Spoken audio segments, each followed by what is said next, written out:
Alright guys, welcome back to the channel. This week we are doing Percy Jackson and Olympians Book 5, The Last Olympian. So, if you guys want to stay up to date with all my videos, don't forget to like, share, subscribe. Also, hit the notification bell so you can get notified when I drop my next video. As always, in the comments, if you guys have any book reviews you want me to do in the future, you can leave those down there as well. So, with all that out of the way, let's hit the intro.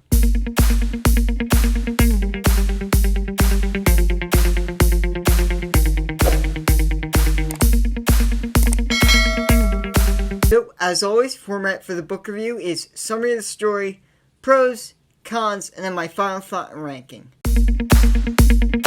So, after years of preparation, Cronos and Luke are finally ready to lead their army into one final massive battle against the forces of Camp Half-Blood. So, as the final battle approaches, Percy and Nico must ready Percy to make the final choice that the prophecy says he's supposed to make.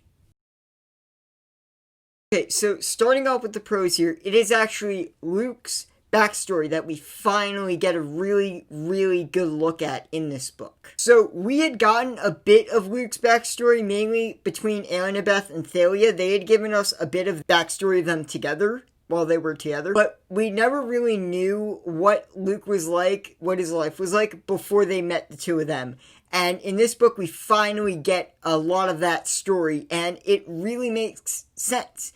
Luke really felt abandoned by Hermes because he was left to live with a mad woman who had constantly glimpses of his future, and he, as a 9-year-old kid, really shouldn't have been able to understand what was going on. And it makes sense why he would feel such just abandonment from Hermes and why he would fall into Cronos' trap, because as they say, Cronos feeds on just fear, division, and all that, and it makes sense why he would target Luke, because he has so much resentment for Hermes. And I just love the backstory they give him, because it makes Luke such a more sympathetic villain, because you can understand he was a scared 9-year-old kid. He would run away and feel resentful from his parents, and I just think Reardon did an awesome job with Luke's backstory. So, pro number 2 is actually the choice Percy makes at the very end of the book. So, I really like the choice Percy makes at the end of this book for two main reasons. One, he does not become immortal because, for the right reasons, he doesn't want to live in a world where he stays the same and he watches all of his friends die. As much as that sounds, being immortal sounds great, you're gonna watch everyone you know and love fade away and die, and Percy just doesn't want that. He wants to be with Annabeth for as long as possible. And we all know that Percybeth is the real thing, and Percy and Annabeth just work so well together, and Percy puts love ahead of everything else and just doesn't decide to become immortal. So, second reason I really do like Percy's choice at the very end is that he finally is going to hold the Olympians accountable and say, you guys are going to claim all your demigod kids, and we are not going to have another Luke situation, because the only reason this happened in the first place is because the Olympians were completely just ignoring large sections of their children, and that allowed Cronos enough support to rise up out of Tartarus. So if the demigods at least feel like they are acknowledged by their parents, we can largely avoid something like this happening again. And I love just Percy's forethought that he realizes why this happened, and he's willing to think of a way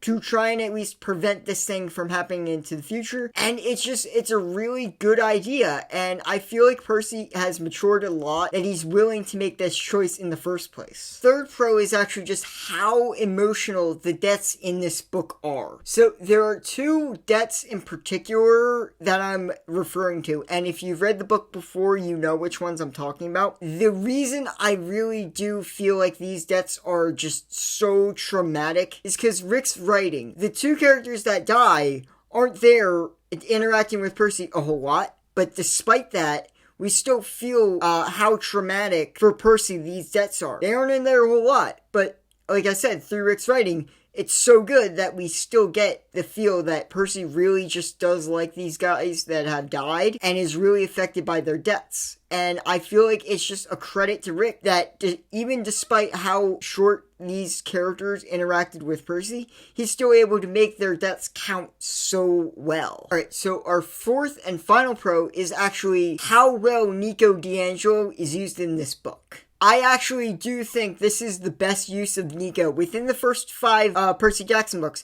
this is the best Nico is used. So I just love Nico actually being involved in the main plot. He was involved in the main plot in Battle of the Labyrinth, but not a whole lot. I just love that he's finally front and center helping Percy do his thing and to save the world. I just really appreciate it. And the other thing I really appreciate is Nico's finally doing his own thing, working and looking for the past. So I really do like that.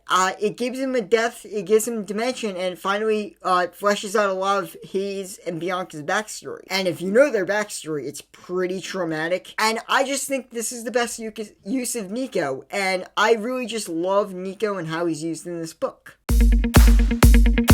Alright guys, so here we come to the con section, and there's really one thing that I really think could have been changed or enhanced to make this book better, and that is the use of Selena Beauregard in the whole spy plot thing. So, slight spoilers here for the second. I think Selena ending up being the spy is still a good choice, and I wouldn't change that. Gained a lot more of a relationship with her, with Percy. I'm not saying make her love interest, but make them friendly and have Percy interact a lot more with her. That way, it's a lot more of a gut punch to Percy and to us. It's still a really big gut punch for what it is, but I feel like it could have been made better if we'd have a bit more of a relationship between Percy and Selena. That's just my thing. It still works as is. I just think it could have been a bit better if we'd spent more time with Selena. But for what it is, it works. I just think it could have been better.